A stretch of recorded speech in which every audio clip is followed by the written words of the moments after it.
And unfortunately, I didn't combine these two bills together like Representative McEntee asked me to, because there's pretty much the same amount of witnesses to combine the bills, so for the testimony.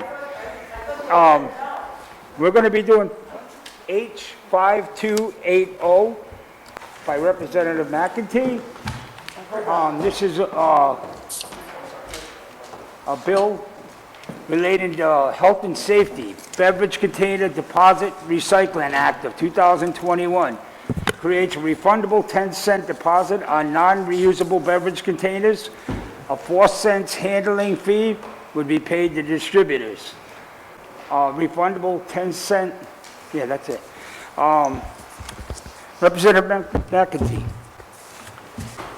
Thank you, Mr. Chairman, and thank you, members of the committee. Yes, this is what we call the bottle bill. This is my second year putting it in. What it's aimed at doing is getting all of the plastics and glass bottles out of our environment. Do we need a bottle bill? Yes, we do. Is now the time to do it? The sooner that we do it, the better. Do we have a lot of support? I think there's going to be some reluctancy out there. But I think there's both sides of this story. So there's 4 out of the 6 New England states all have bottle bills. And New York also has one. So 7 of our closest neighbors, 5 of them have bottle bills. We're surrounded by Mass and Connecticut, both have bottle bills. Maine and Vermont are able to collect 75% of their cans and bottles for recycling because of their bottle bill, while Rhode Island collects only about 39% of its containers. Meanwhile, Rhode Island buries approximately 17,000 tons of beverage containers in the Central Landfill every year. Now, if that doesn't offend you, I don't know what does. And beverage containers are the most frequently picked up items during beach cleanups and other litter collection events. They're affecting our animals, they're affecting us as people, they're affecting our oceans, which we call ourselves the ocean state, but we don't do anything about our plastic. This bill will decrease this kind of litter. There's no doubt about it. I mean, I know it's a heavy lift for everyone, but it's something we have to consider. The time has come. We can't just, within 15 years of telling us our landfill will be completely filled, where do we go from there? So it's our obligation as the owners of the planet and the dwellers of Rhode Island to start cleaning up our own mess. I know, there's as the chairman said, there's a 10-cent deposit that, we would have to gear this up. We need redemption centers, we need collection centers. But you know what we're talking about? We're talking about jobs. We're talking about green economy jobs. We need jobs in this state. So, I know there's a lot to say about this. I'm not the expert. I see it. I'm from Narragansett in South Kingstown. It's everywhere. You go to Scarborough Beach after a busy weekend, and the trash is everywhere. I mean, we got to stop. You see the plastic around the fish. You see the plastic, those round bottle holders that get stuck on their necks. They're ingesting it. We're ingesting the fish. They have the microplastics in it. It just goes on and on. I mean, it's something we really have to think about. I know that we're going to hear no's from the liquor stores. We're going to hear no's from a lot of the bottle people, but it's our obligation to finally think about this and do something. And I'm here to, don't shoot the messenger, but I'm here to say the time has come, the war is said. So, we need to step up and really come up with the best way we can to eliminate the plastics and the glass. All our glass bottles, you know how we all recycle in our bins? All of that glass is just getting broken up and spread on the landfill. I mean, we're not doing anything with it. All we're taking in, All we're able to cash in on is the aluminum. I mean, the rest of it is a problem. The plastic, it's just going to the landfill. So, you know, I know this isn't easy, but we need to consider it, and we need to get going on this. So that's my story. I'm sticking to it. Thank you, Mr. Chairman, and I'm sure we have some witnesses. Thank you, Representative. That was a very good testimony. Any questions for Representative McEntee? Representative Fenton-Fong. Representative McEntee, I applaud you on this. We're not here just to do the easy things. I think we take on the big challenges. It's ugly sometimes the way it gets made, but that's fine. We need to tackle this, and I think there's a lot of support statewide for this. I think the issue always comes down to is the redemption centers aren't always so convenient. And you cite those recycling statistics where we're falling behind. Like, do any states that you know of, and maybe some of the people who are testifying tonight might know, where are some creative redemption centers? Could we even have them in different workplaces, you know, to make it easy for people to say, yo, here's my plastic bottle, here's this, to increase the recycling rates by simply having that. Right. What can we do to incentivize those type of things? I think it's the convenience factor where we lose everybody. And I don't know if there's any creative solutions from other states. I'd love to hear them, but we have to tackle this. And yes, you take on the hard challenges. It's time for this. So thank you so much. No, I agree with you. You know, I'm not saying this bill is the ultimate answer and the only answer. I'm willing to work with anybody. If there's a better creative solution out there that makes it more convenient and makes this thing work and gets everybody on board, I'm all for it. So, you know, I want to start the conversation. I don't think we have a lot of time. I think we have to do this in the next several years. And, you know, the other thing we can do is the effective date. It doesn't have to take, it's not effective upon passage. We can kick it out, but we got to get ready. And we have to do something about it. Because plastics isn't just going to, it's not just going to disappear. Unless we start doing something about something like a bottle bill, it's just going to be mountains and mountains and mountains of plastic that just keeps coming at us, and it doesn't go anywhere. I cite, when you look at countries like India, who have been very innovative on what they've been doing with lots of plastic waste, repackaging it, recycling it, bricks, roadways, they're using it, you know, and that's becoming a big thing in the UK as well, as getting our plastics into road paving. So I think, you know, like when you're talking about green jobs and the potential there, you know, I'd love to work with you on this. We need to get going and increase our recycling rates, and if this is one way we can achieve that, that'd be wonderful. Thank you. Thank you.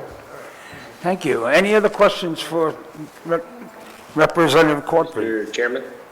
Yes. I don't know if you can see. I was looking over, Jason, I can, I'm sorry. Representative Knight, I'm sorry. Thank Go you, right Mr. ahead. Chairman. I also want to go, thank you. Thank you, Mr. Chairman, for the opportunity to speak. Thank you, Representative McEntee or Chairwoman McEntee, for putting in the bill. I don't really have a question. I know that there are a lot of logistics in this, but I would just say this. I think that, you know, as the General Assembly, we have a lot of responsibilities, and we represent our constituents. And oftentimes those conversations veer into what can we do to make sure that the economy works for our constituents. And we hear from the various business sectors, and rightfully so, as we contemplate legislation. And this bill is no different. I've just perused the website looking for the written testimony. I didn't see it, but I'm sure it's there that the Liquor Store Association and other entities are going to be opposed to this for various reasons, all of which I respect, right? I mean, they're coming forward and saying this is going to be hard for us. But as a General Assembly, our responsibility is also to think about some of the larger issues. And this bill is emblematic of one of the biggest ones for us, which is protecting our environment. And I don't mean that in just the sort of trite way that people often say it. The environment in which we live, the air and the water, the cleanliness of it, it impacts our health.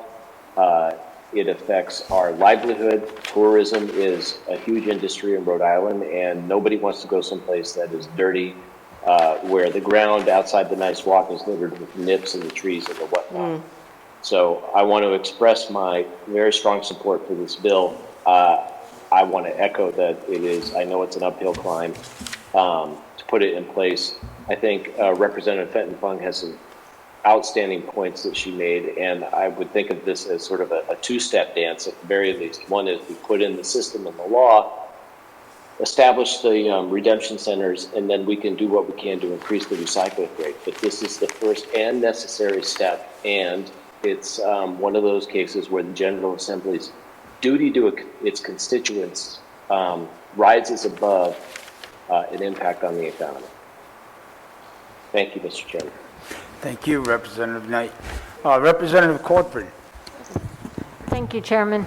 And thank you, Rep. McEntee. I'm so glad that we have the opportunity to contemplate 2 plastic bottle bills tonight. And my question is, would Rep. McEntee's bill include the NIPS? And if we were going to stand up redemption centers, would they be able to accept those NIPS and maybe relieve some of the burden on the distributors or the retail establishments that might have to store them? That's a good question. Do you know the Well, answer? it doesn't preclude the NIPS in my bill. You just added a separate, it doesn't have the 50-cent deposit that you have. Right. So That's- your bill is specific to NIPS. Right.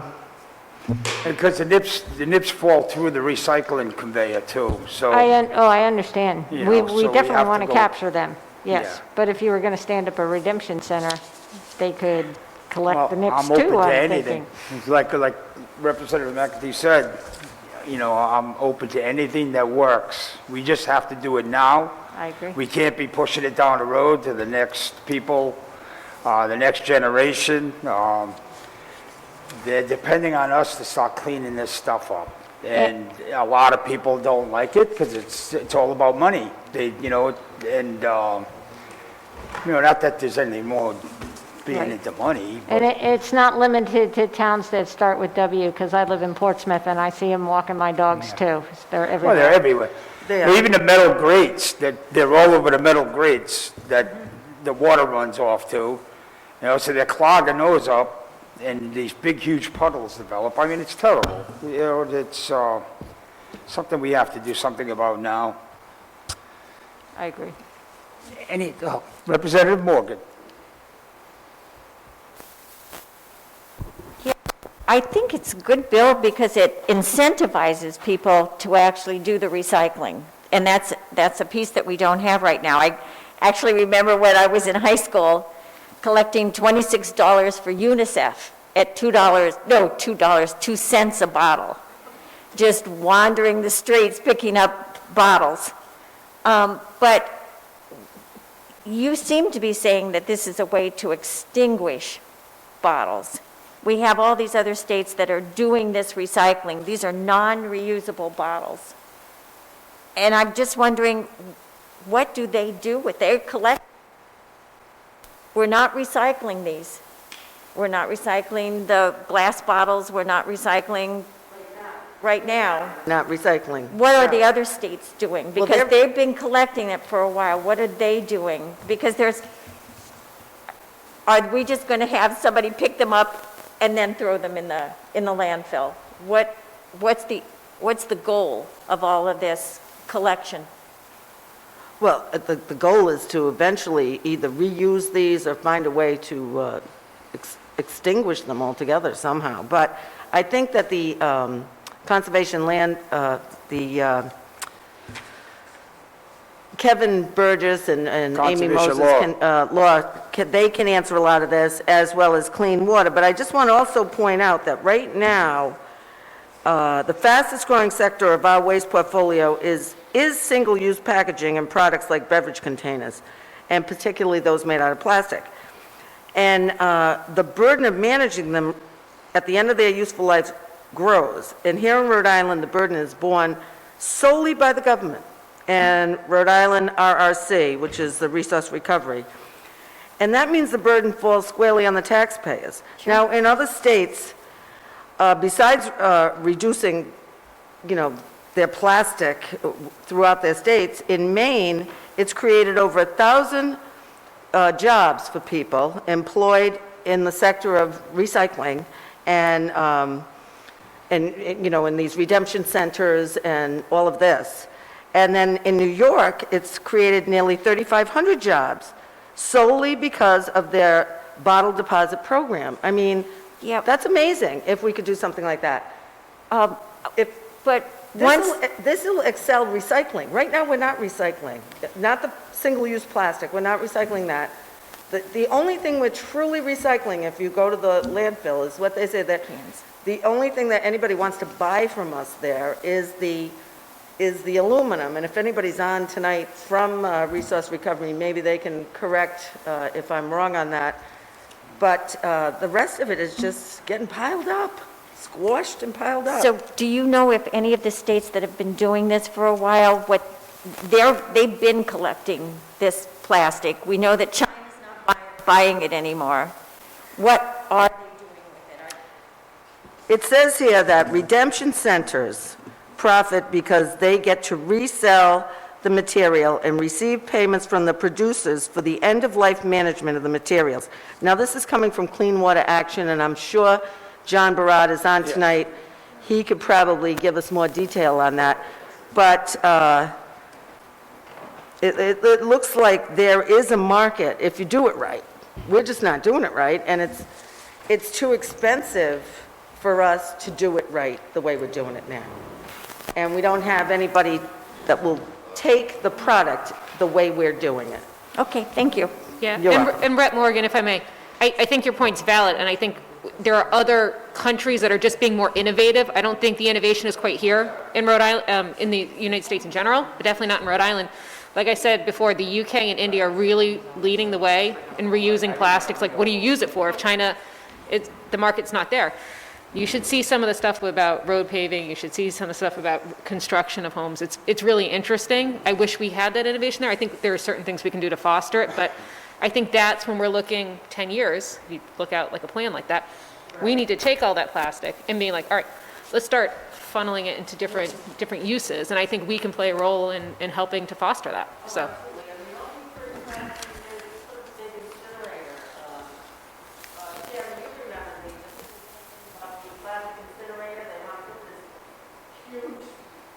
Factory up that's just going to eat up all this plastic and burn toxins in the air, and we were horrified in the last few years. That isn't the answer.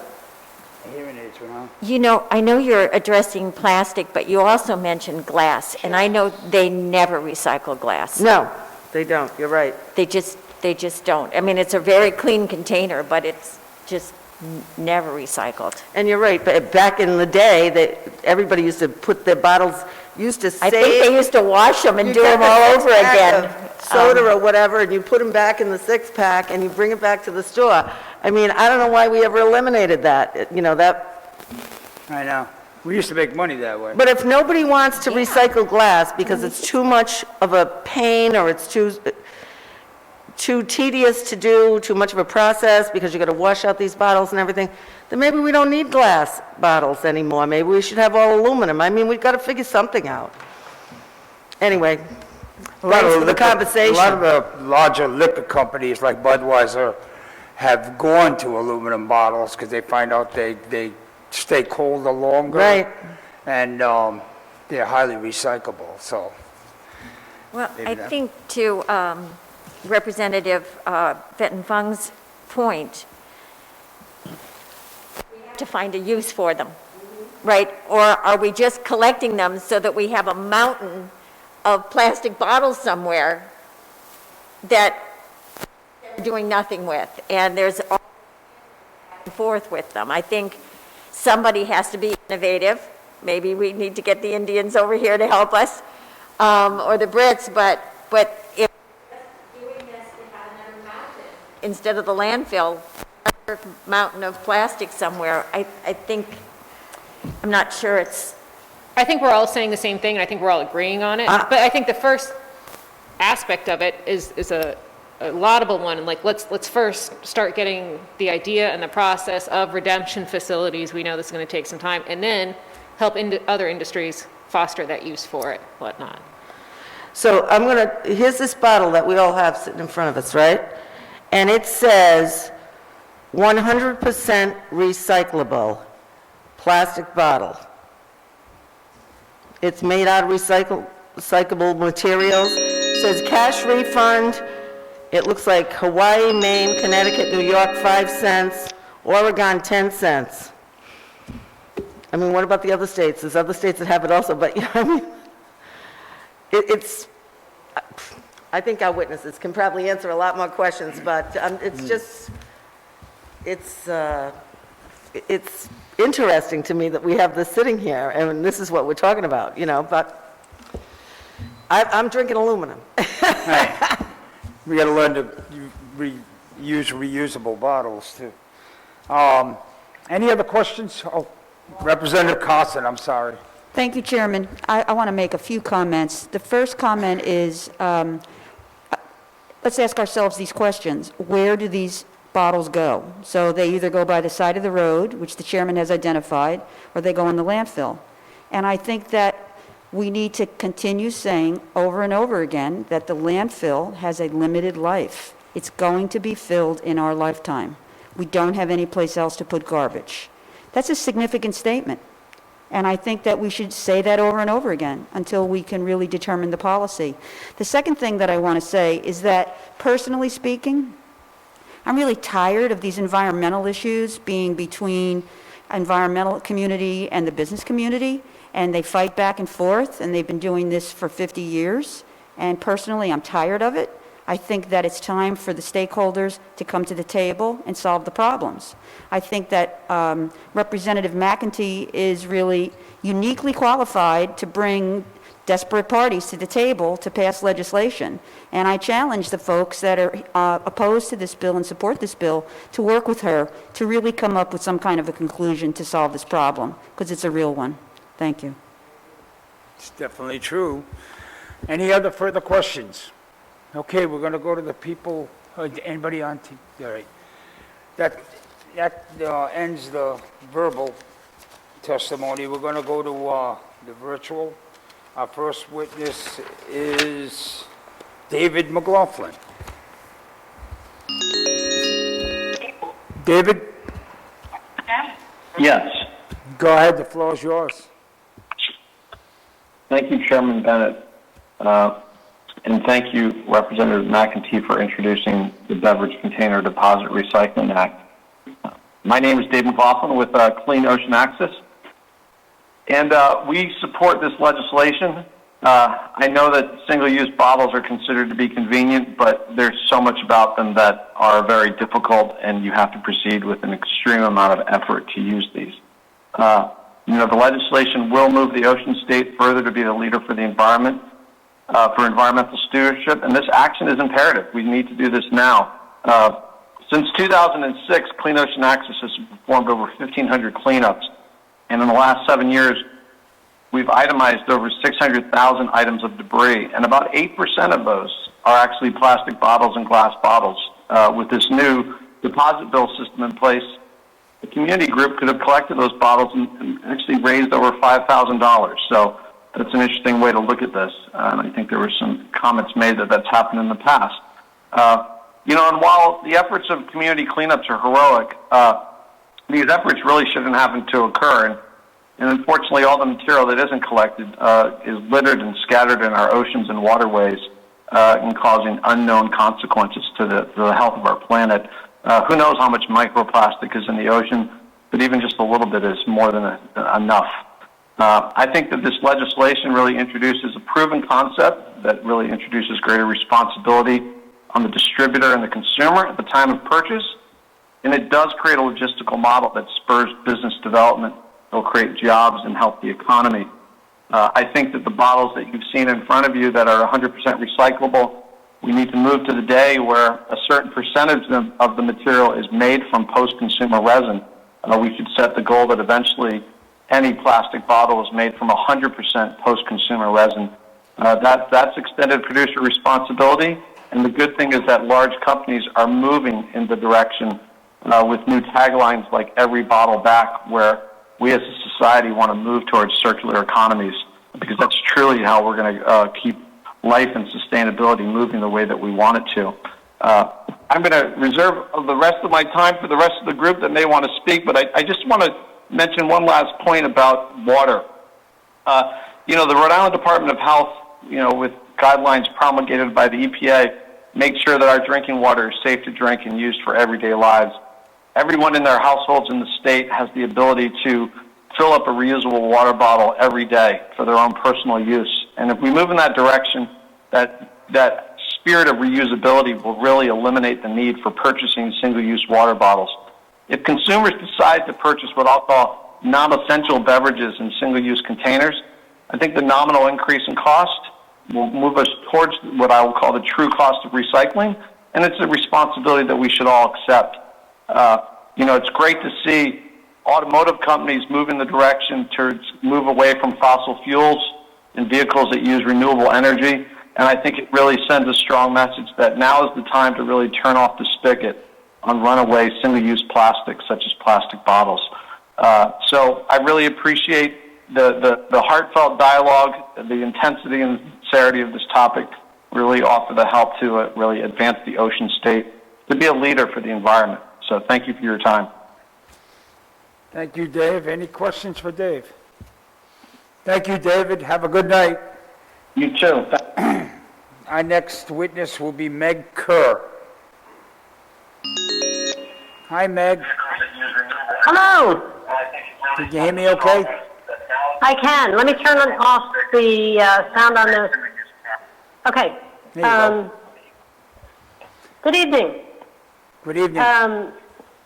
So my name is Meg Kerr, and I am the policy director at the Audubon Society of Rhode Island.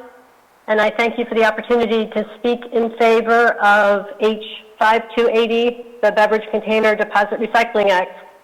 And we thank Rep. McEntee for putting this forward. We really urge you to pass this bill to the floor for a vote. I've been at Audubon for about 5 years, but I know that Audubon has supported bottle bills up at the legislature with you all for decades. The bottle bill was a good idea back in 1973 when Vermont passed the bottle bill, and it was a good idea in 78 when Connecticut enacted a bottle bill. It was a good idea in 82 when New York and Massachusetts adopted the bottle bill. And it's a good idea today. There are only 10 states with bottle deposit laws. And I wanted to just reflect a little bit about why it has taken so long for other states to join those 10. What are the impediments to getting a bottle bill passed? And I think in part, there's many, but I think it's in part because we don't acknowledge the costs associated with our current one-way, throwaway, no deposit, no return beverage container system, which is supported by all of us taxpayers. We, as taxpayers, absorb the cost of disposing of beverage containers in the municipal waste stream through our taxes. As taxpayers, we absorb the cost of recycling the beverage containers in our curbside recycling programs. We, as taxpayers, also bear the burden of living in communities that are littered with bottles and cans that are carelessly dumped by the side of the road, and nip bottles, as you had talked about earlier. In states where there is a refundable deposit on beverage containers, the consumer, not the taxpayer, pays the deposit, and the deposit is refunded if the container is returned. The beverage distributors and bottlers absorb the cost of collection. They then choose whether or not to pass that cost on to their consumers. Because 70% or more of the deposit containers are returned, taxpayers pay less for disposal, less for litter pickup, and less for curbside recycling. And even more importantly, as you all have talked about, the roads and beaches and parks in states with bottle bills are much less littered by careless disposal of bottles and cans. And I'm not saying that people in those states are not careless and don't throw bottles out the window of their cars. They do. But those bottles and cans have value, and other people will take the time to pick them up and redeem them. And in the end, we end up with a much cleaner environment. So it is a good idea, and we strongly urge you to pass it. I wanted to also just mention, I grew up in the state of New York, and my family still lives in New York, and I have a second home in New York. And New York has had a bottle bill for a very long time. And the question Representative Fenton Fong asked about redemption centers, and at least in New York, you can return your returnable bottles at the grocery store. So it really isn't any challenge to the consumer because you go to the grocery store to buy your groceries anyway, and you can return your bottles there. And I'm not sure how other states do it. I also want to just note that Audubon also supports your bill, Chairman Bennett, 5113, the NIPS bill. I didn't get signed up in time, but thank you, and I'm happy to take any questions. Thank you. The chair would like to recognize Representative Speakman, who's joined us from another committee. Thank you. Any questions for Meg? Seeing none. Thank you, Meg. Oh, Thank you very much. Sorry. There is a question. Representative McLaughlin. Yes, Chairman Bennett, I'd like to commend you on your bill. I was just thinking, in reference to making the bill, there's many things that could be done, to it. But I'm thinking with cities and towns, the tipping fees that, they encounter right now, are pretty steep.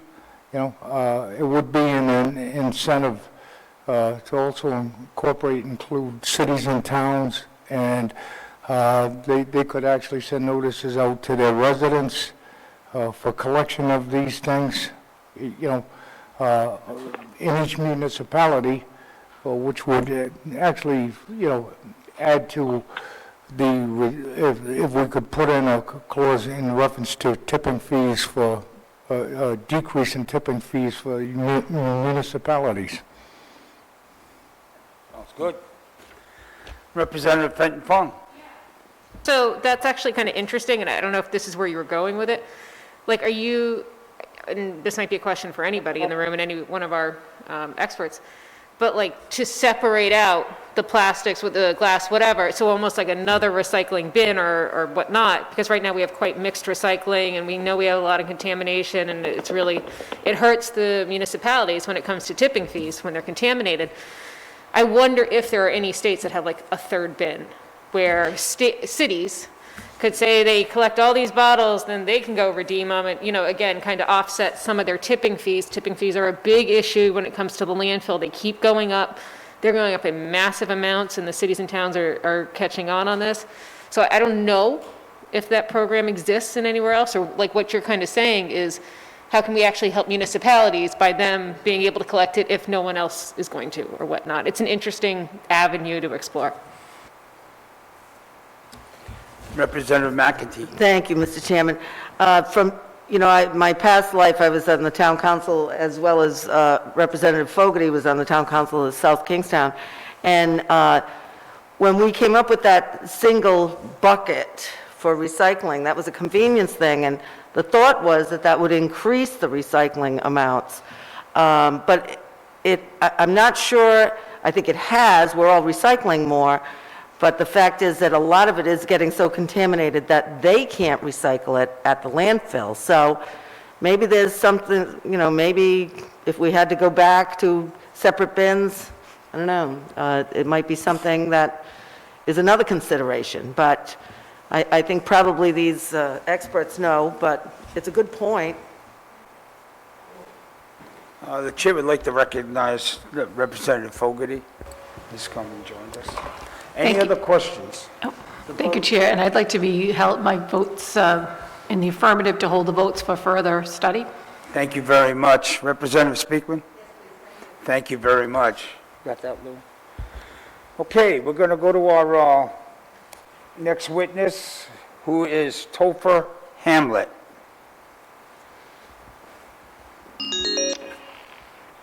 Topher, can you hear me?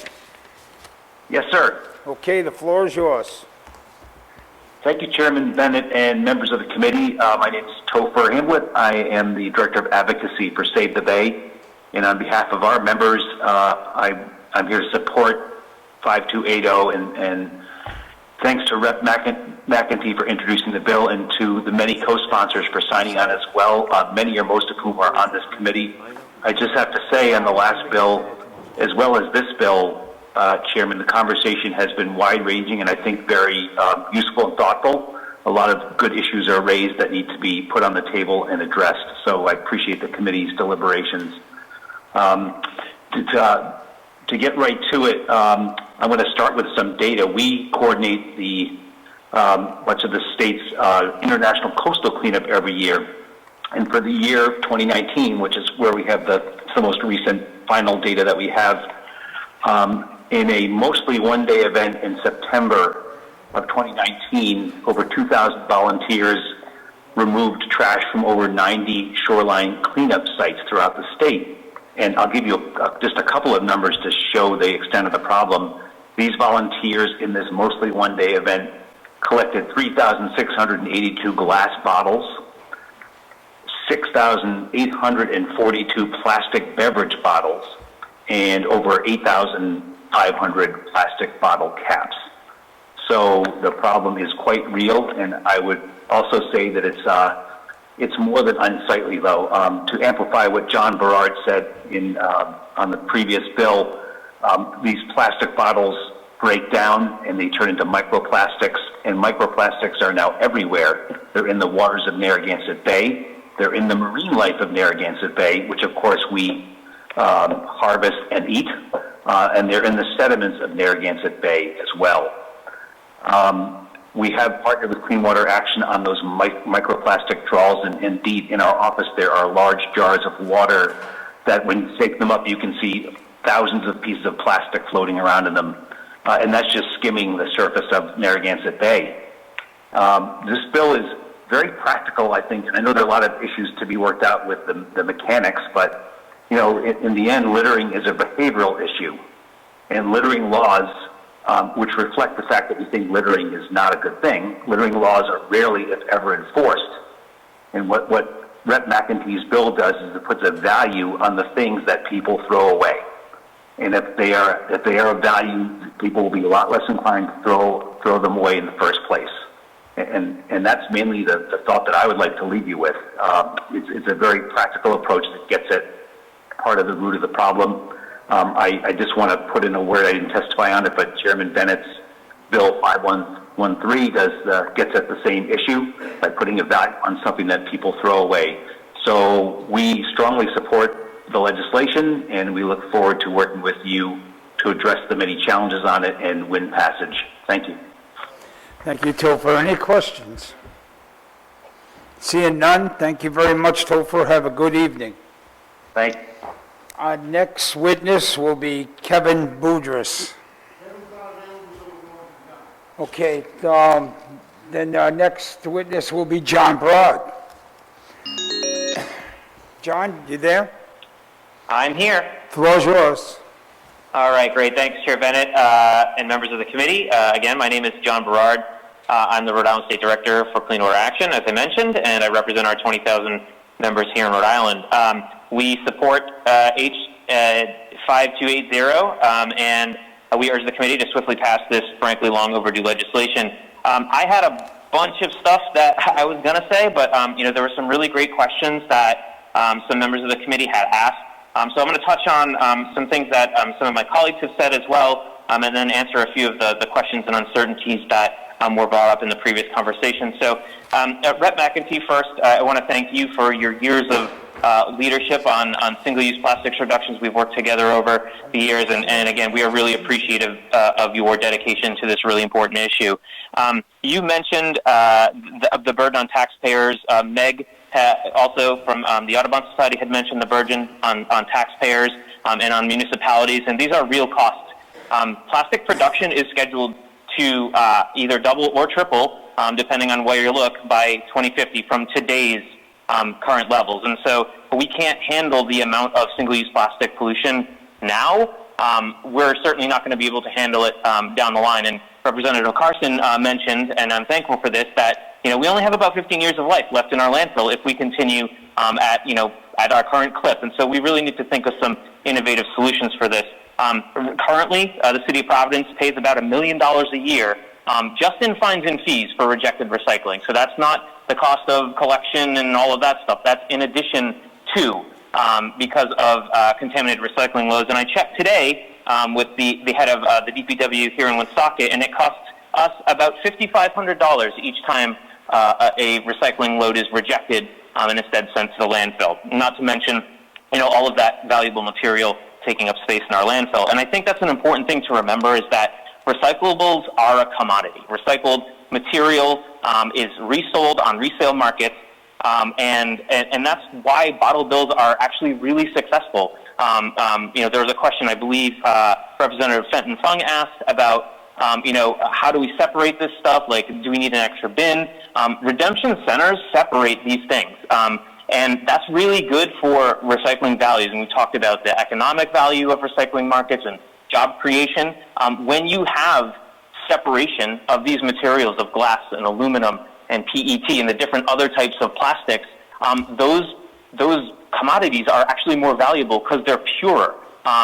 Plastics right now in a single stream model kind of all get mixed together, and so the plastic that's shredded and baled and then sold on a resale market is of inferior quality. So when you have separation, you have redemption centers kind of taking care of all of that type of separation, you're actually going to get more value out of the product. Another question that Representative Fenton Fung, you had asked is that, what about convenience? Meg mentioned that in New York, you just bring them to the grocery store. In Vermont, where I have family, like literally any liquor store or grocery store will have one. Maine has a really great program with reverse vending machines. So anywhere that there's a soda machine, right next to it there's a vending machine, and those vending machines are owned by a private entrepreneur or several of them who actually make money from collecting them from the machines and then selling them on the resale market.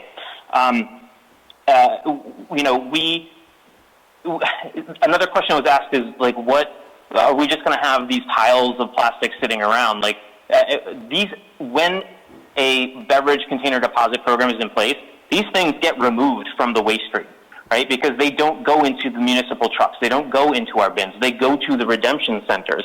And so there's less chance of the stuff that's left over in our municipal recycling streams of being contaminated. The weight is left, and so we're not paying as much if those loads are contaminated. We're not paying as much in tipping fees, and so this stuff kind of just gets taken out mostly. Obviously, there's still going to be some residual containers that are going to go into the bins, and they're going to go to the MRF and get separated and stuff like that. But the large majority, the vast majority, in places like Michigan and Maine that have really comprehensive, robust beverage container deposits, it's upwards of 90% collection. And so that's something that we should be shooting for in thinking about. This stuff is not just going to go to the central landfill. It's going to be removed from our municipal recycling stream, making that stream purer and more valuable, and making the stuff that we take out, all of these beverage containers, more valuable as well for the businesses that are going to be reselling them on the market. I think that's all the questions that I wanted to hit, but I do want to say that those of you familiar with Clean Water Action know that we're a membership organization, and we literally go out every single day and knock on doors. This last year we've actually been calling our members because it's not safe to go knock on doors, but I've been here for 5 years in this job, and consistently since I've been here, the number one thing that we hear at doors when we speak to members is that they are concerned about plastic pollution, and it's clear that Rhode Islanders are demanding action on this issue. And so, I am personally really thankful that that you all here tonight in the General Assembly is hearing these calls to do something about this really serious issue. And with that, I'll say again that we support this bill, and I'm happy to answer any questions now or in the future that you may think of. Thank you, John. Any questions for John? Representative Morgan.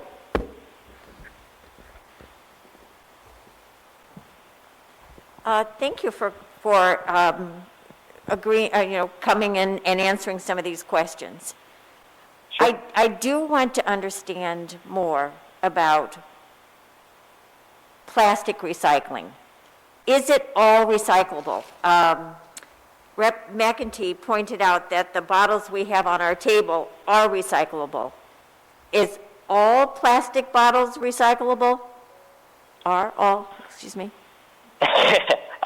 So that's a really great question, Rep, and I really appreciate it. And this is kind of a misconception about plastic. Plastic is actually not recyclable. Plastic can never be recycled into something as pure as its original form, like aluminum can. That's why aluminum is so valuable, that when you melt it down and you reform stuff out of it, that new thing is just as good as the thing that was melted down previously. When plastic is recycled, it's actually downcycled, right? And so a 100% pure PET plastic bottle, the ones that you have in front of you right now, when that goes into, when that gets recycled, the plastic is going to be of inferior quality. And it's going to keep getting downcycled and downcycled and downcycled until it turns into eventually a thin film plastic bag. So if you go to a store and you get a bag that's not white or clear, it's brown or yellow or blue or whatever, that is the last stop for plastic, because it can never be as good as it was before. And then those plastic bags actually can turn into Trex decking if they get mixed with wood, but there's literally nothing else that can happen with them. So that's a great question. So by keeping the waste streams pure and keeping the different qualities of plastic, the little like triangle that you see on plastic items, that's the type of plastic that it is. And I'm not a chemist, I'm not an expert on the different types, but they all have different lives once they're recycled. So that's a really good question. And so we have an incentive, and recyclers have an incentive to keep the inferior plastics away from the more valuable plastics when they're reselling them on a market. All right, so you envision that every bottle that would be collected would have a purpose after it was collected. It just doesn't get collected and stay collected. I don't know, stay in a pile somewhere. All right, and what about the glass bottles, though? They are not recycled. So what would we... they're not...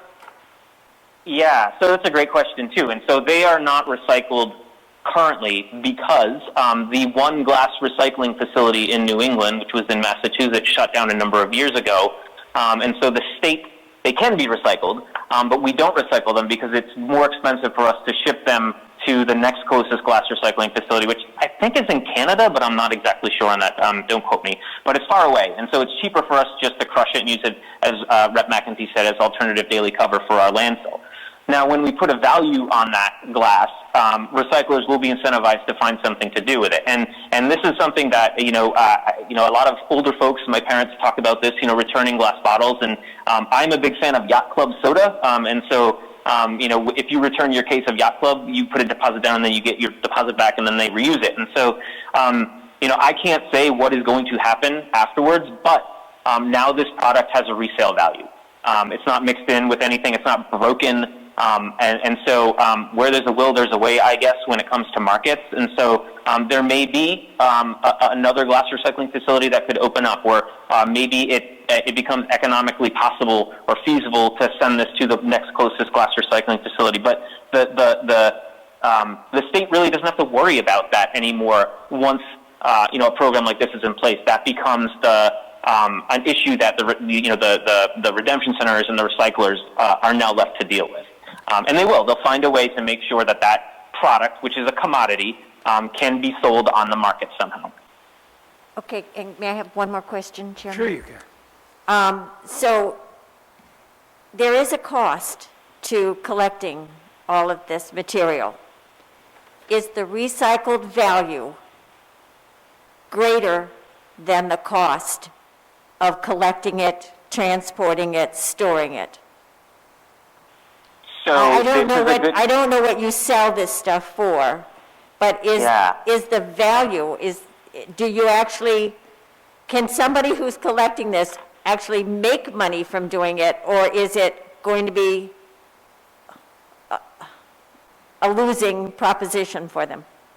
Yeah, no, great question. And this is where the extended producer responsibility piece that Dave McLaughlin from Clean Ocean Access was talking about. These recyclers, the folks who are actually, selling these products on the resale market, they also get money from the beverage companies. And this program is funded through the producers of these products, right? So it's bottlers, beverage distributors, and such. And that's how these programs work in every state that has them. And so if you're a recycler, you are getting, that's like the generation of that 10 cents. They get 4 cents of that 10 cents that the beverage companies pay them to deal with their product at the end of its life. So they're getting that money from the beverage industry, and then they're also getting, the net profits from whatever they sell on the resale market. So it's not just collecting the stuff and selling it. There's also that steady stream, which is why these programs work, is because the manufacturer now has a incentive, a financial incentive to, they have a stake in the game, and so they're helping to pay for the management of the program, of the product that they produce, put out into the economy, that we've been paying for so long. Now they're footing some of the bill to help clean the mess up and creating, more economic activity in states that have these programs. Yeah, I don't think that's what I asked. What I'm asking is, when you get all these plastic bottles and you sell them, we know China's not buying them anymore, but you sell them, what is the value? Is it enough to pay for the program? I get it that the distributors are paying them 4 cents to collect it and put it somewhere, but then they have all of this material.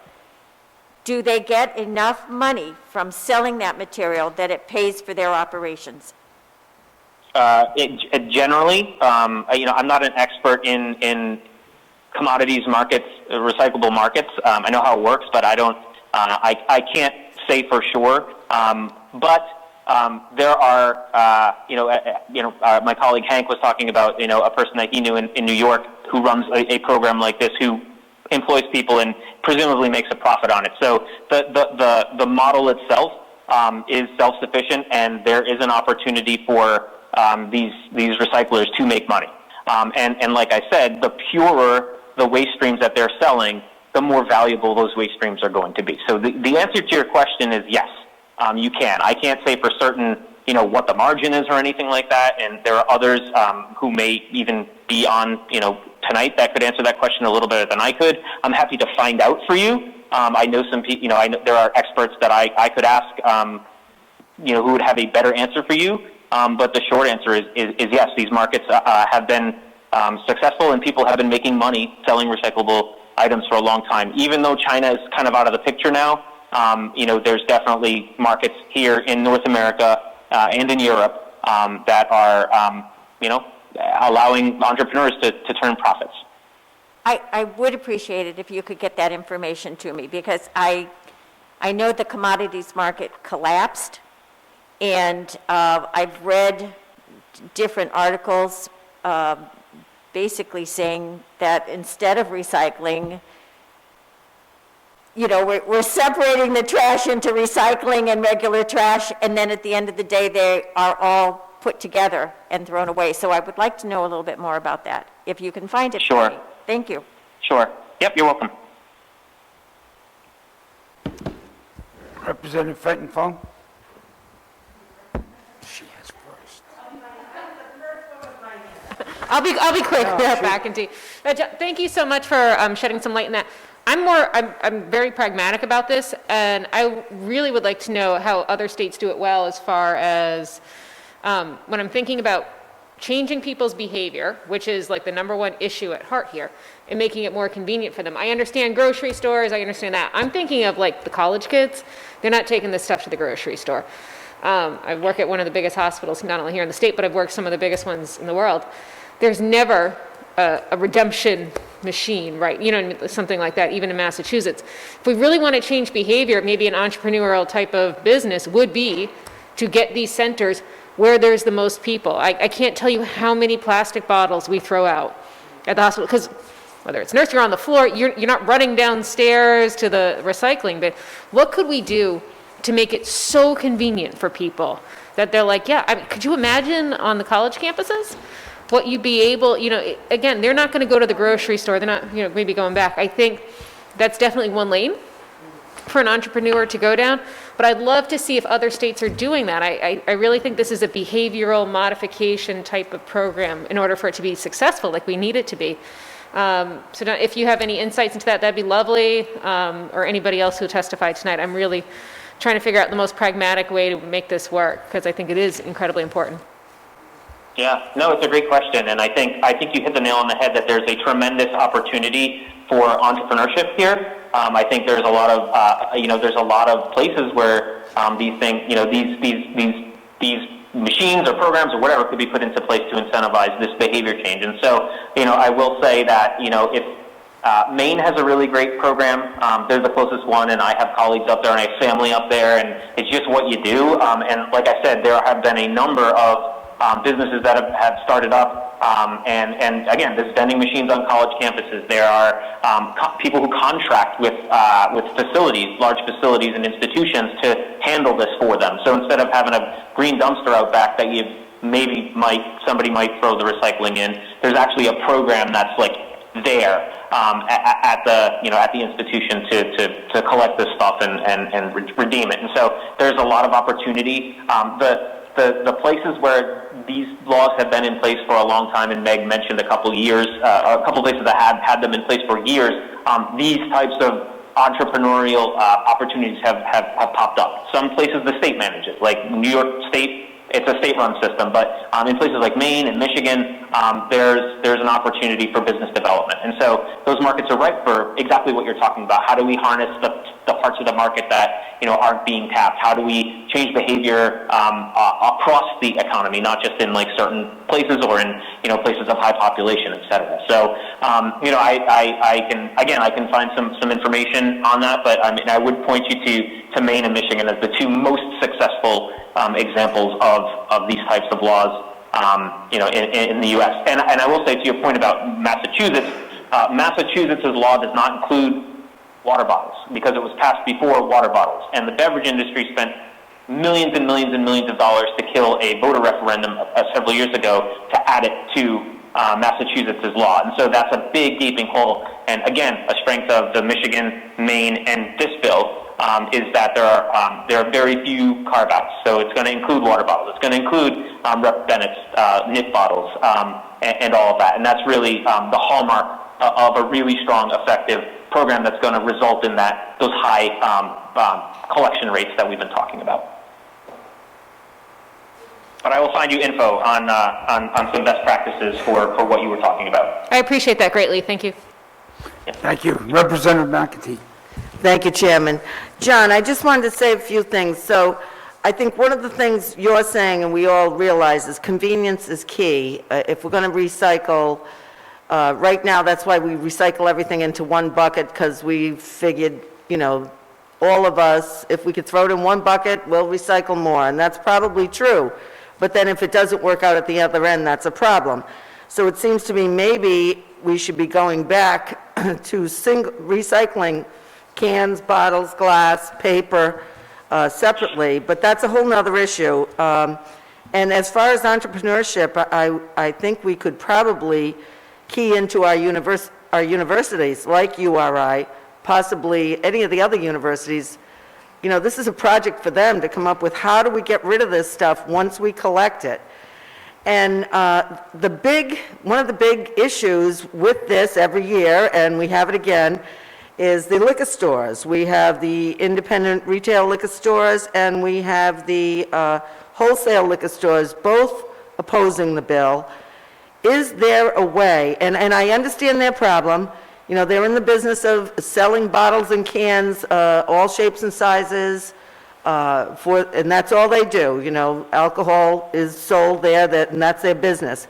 They don't have the land or the ability to take back, have all of their liquor on the shelves, and then also take back empty bottles. I mean, the amount that they would have to be able to store is a big problem.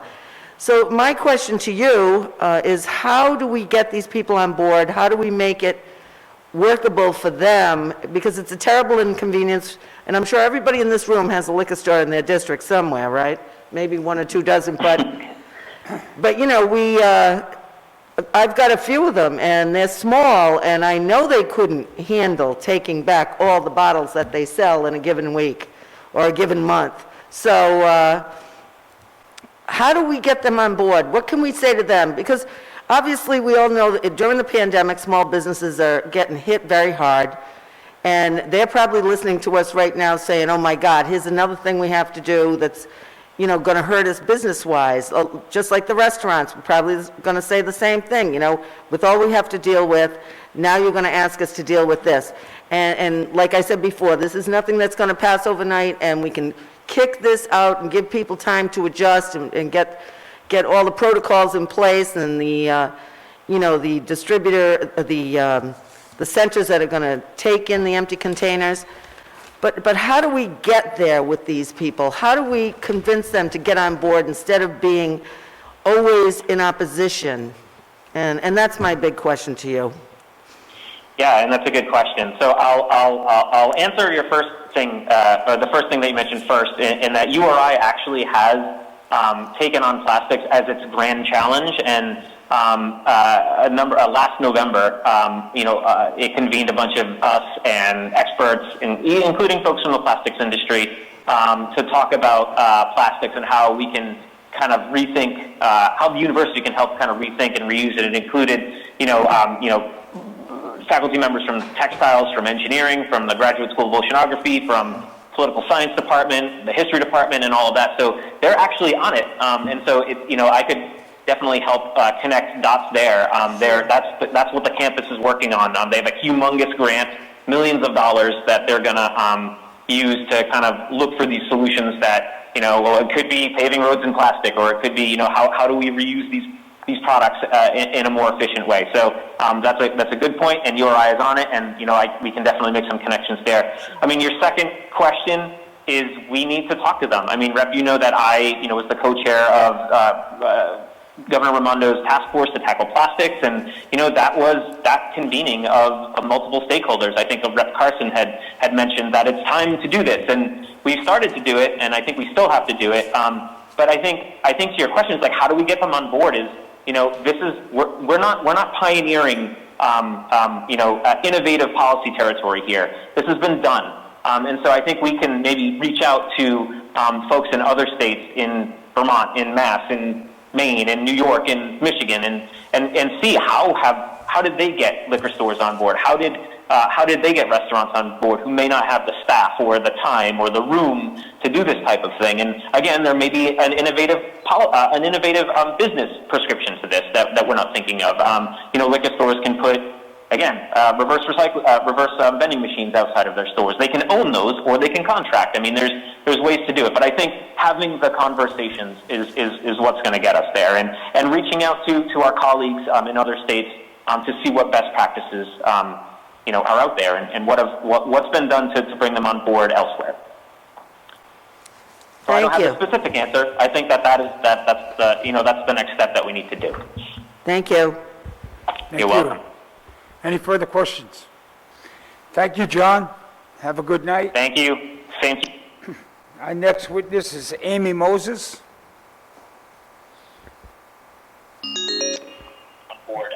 Hi, Amy, you there? Yep. How you doing? The floor's yours. Oh, thanks, Chairman Bennett. Members of the committee, my name's Amy Moses. I work at the Conservation Law Foundation here in Rhode Island. My colleague Kevin unfortunately had a conflict, but he did submit a detailed letter to you all with plenty of footnotes and resources. So I will be brief. You've heard a lot of comprehensive testimony tonight. We absolutely support this bill. We thank Rep Hagan McEntee for her leadership on this. As John was just saying, we're not reinventing the wheel here. Several other states in New England, Massachusetts, Maine, Connecticut, and Vermont, they've figured this out and they're making it work. Instead of us recycling, we're sending all this stuff to the landfill, and we can't do that anymore. I heard your question, Rep Morgan, and we'll certainly look into that and get back to you. I just want to point out, when we think about the markets for recycled plastics, we have to think also about the market for virgin plastics, and plastics are made from fossil fuels, and we subsidize fossil fuels, ginormous amount, billions of dollars. So there's sort of this inequity built into the system, and hopefully that will change soon. And by comparison, recycled plastic will make a lot more sense. And to Rep. Fenton's question, what makes us change our behavior? What we see when we look at states with bottle deposit laws is a 10-cent deposit changes behavior. States who have the 10 cents, their recycling rates are upwards of 90%. So just the difference between a 5-cent bottle deposit and a 10-cent bottle deposit really does change behavior and increases the number of bottles that are collected and returned. So we are grateful for Rep. Hagan McEntee's leadership. We think this bill takes lessons and best practices from other states throughout the region. And I'd be happy to try to answer any questions. And if I'm not able to answer them, I'll certainly follow up with the committee. Thank you, Amy. Any questions for Amy? Seeing none, thank you, Amy. You have a safe night. Our next witness will be Bree Deatley. Hi, Bree, you there? I am, Mr. Chairman. Okay, Bree, the floor is yours. Thank you very much. Chair Bennett, members of the committee, my name is Bree Deatley. I'm a consultant with Northbridge Environmental in Westford, Massachusetts, and I am a consultant to the American Beverage Association and the Rhode Island Beverage Association on recycling and environmental issues. I have been working on deposit legislation and deposit programs for about 35 years, and I have firsthand experience with pretty much every deposit system in the country. So please feel free when I'm finished to ask me about operational questions. There's been some misstatements earlier tonight about how some of these systems work, and I would be glad to fill you in on that. But let me talk quickly about the industry and where we are. We represent the refreshment beverage industry, those who make non-alcoholic beverages. Our companies support about 600 jobs in Rhode Island, and we sell beverage bottles and cans primarily in aluminum and in PET, or number 1 plastic. Those two package types account for over 90% of the packages that we sell, and they are both recyclable. As Rep. McEntee noted, as she picked up and looked and contemplated the recyclable label on the bottle, it is no accident, and it is not, and it took some effort to make sure that those bottles are, in fact, 100% recyclable. Our companies have really pushed the envelope in terms of technology and how those bottles are designed and what inks are on the labels and what adhesives hold those labels on to make sure those bottles are, in fact, highly recyclable.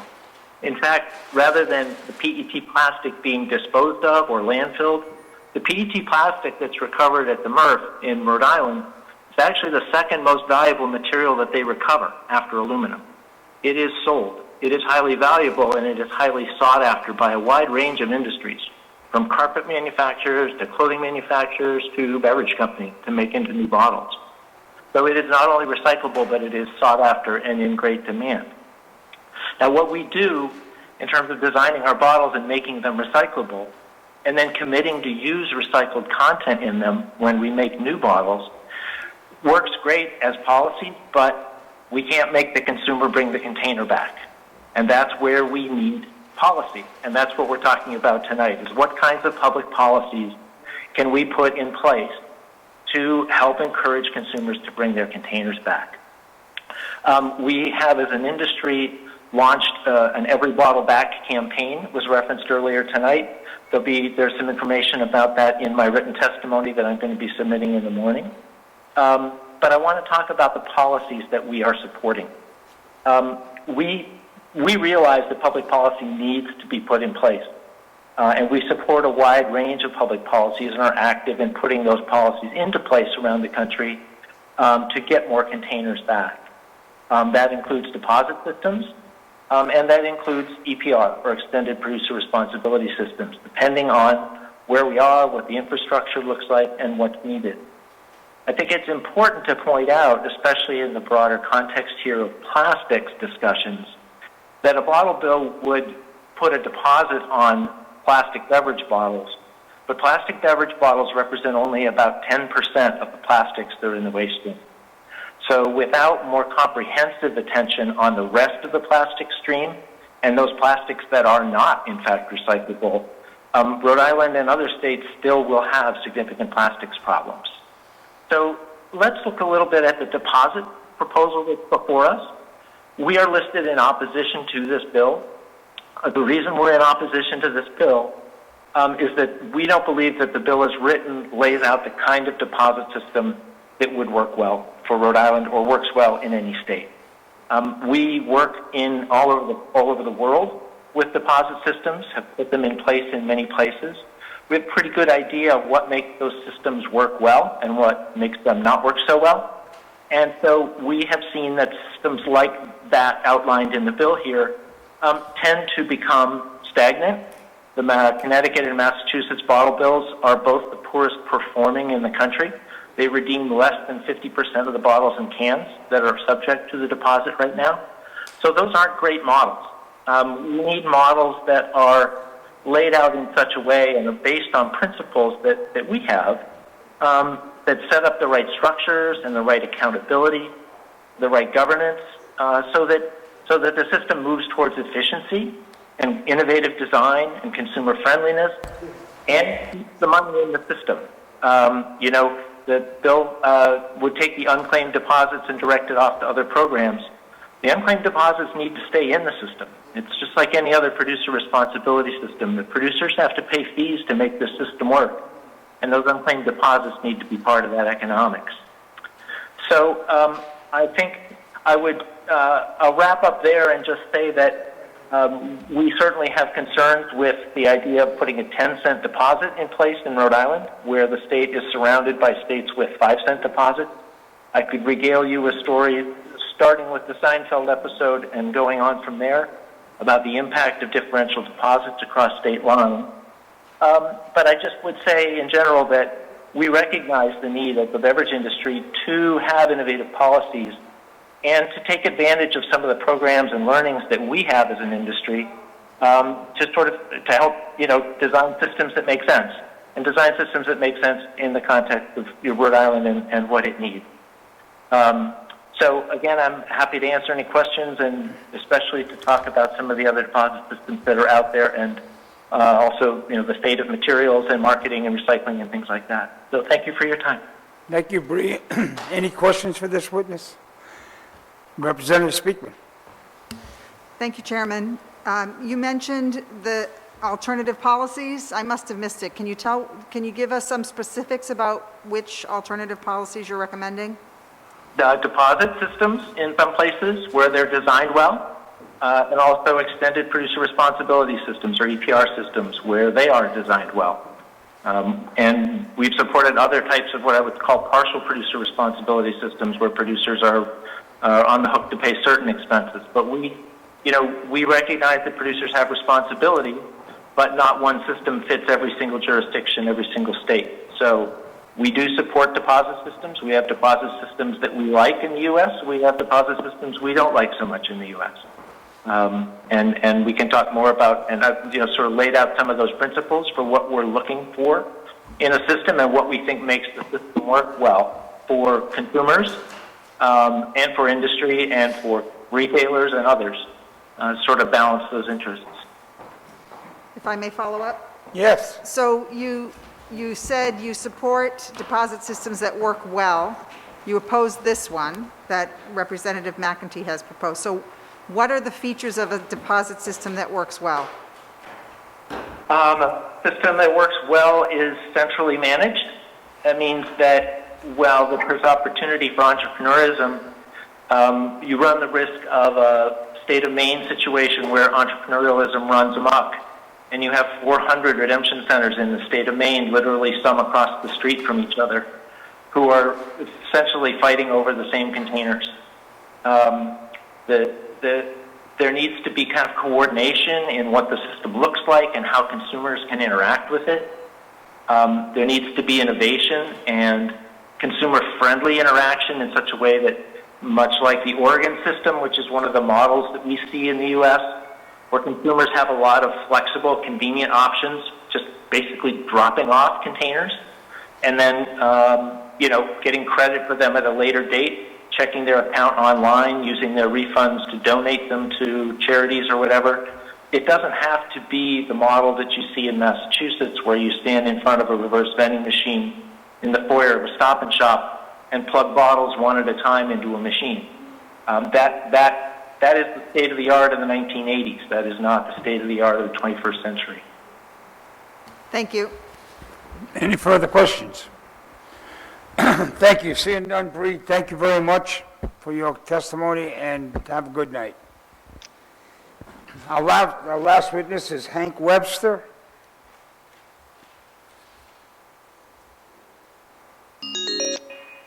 Hank, you there? I'm here. The floor is yours. Thank you very much. Again, Hank Webster on behalf of the West Greenwich Land Trust. I'm the chair of that entity. And just want to again express my support for this bill and the other bottle bill, and just make a couple of additional points based on the conversation that's been had today. I think it's important to remind everyone about where a lot of these bottles do end up today, and that's not necessarily in one recycling area or another, or bundled or not, but a lot of it is ending up just in the natural environment, and that's really the starting point for these discussions, I think. We need to do something to address that because it does affect the ecosystem, and it's just terrible for real estate values, for tourism. Let's remove any kind of negative connotation that this kind of has for Rhode Island. I look at this as actually an economic recovery bill at just the right time, too. We've talked a little bit about some of the locations that the redemptions can occur at. And one of the advantages, although I'd love to be there in person, but one of the advantages of doing this in this format is I can quickly Google some stuff because I'm not a subject matter expert. But there are dozens of locations listed, for instance, on the Connecticut website, the Massachusetts website, and those are in addition to the retail locations, so the liquor stores and the grocery stores and other places that are accepting these bottles. I've seen them in Massachusetts. The liquor stores have them. They're building nice facilities to have them. It doesn't seem like an onerous burden for them. They've been doing this for 40 years, almost 40 years. I think it's important to learn some lessons from them, but it's also not as though we're reinventing the wheel here. We're not breaking new ground, as John Berard said. And think of all the vacant strip malls and warehouse spaces that we have in Rhode Island. This would be a good way to provide maybe some boost in those real estate values, especially because maybe people aren't going to be going back to physical office locations as much. So this would be a good way to really get some economic advantage out of our consumerism and our consumption, which hopefully also could come down if we're a little bit more responsible. I'd also just like to note that I think this is just about personal accountability and responsibility, and let's ingrain that back in people and take care of the waste that they are producing. And finally, I think there was a question about how to get the opposition to the table. And while I recognize the desire to advance something that everybody in the world agrees with, I think that at this point, when other states, our neighbors, have been doing this for so long, for decades and decades and decades, how do you get them to the table? You move this bill along. You make it like it's going to really happen, and then they will come to the table and say, all right, this is the way that it would work best for us. If you do that, I think you'll get some of the more specific answers that Rep. Speakman was looking for about how you actually tune a policy to work out well for everybody. I'll just close with that. Let's clean up our environment. Let's stop just throwing out garbage onto the side of the road. Thank you. Thank you. Any questions for Hank? Seeing none, Hank, thank you very much. That concludes the verbal testimony. I want to remind people we have written testimony. We have 26 in favor of the bill and 12 against the bill. You can go on the general page, the general Assembly web page, and under documents to read the written testimony. That concludes the hearing for 5280.